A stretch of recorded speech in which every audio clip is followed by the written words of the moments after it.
காணாத கண்களில்லை, காணாமல் நாளது நகர்வதில்லை. கண்ணன் என்றாலும் கள்வன் என்றாலும் கருணை புரிவான் ஸ்ரீ கிருஷ்ண பகவான்.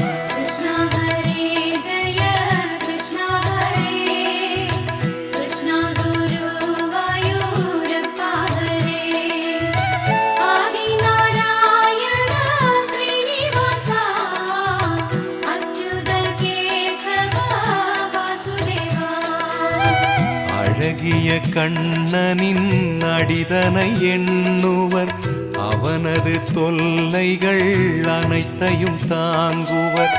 வெண்ணையை திருடிய கண்ணனின் லீலையை கண்டு ரசிப்பதே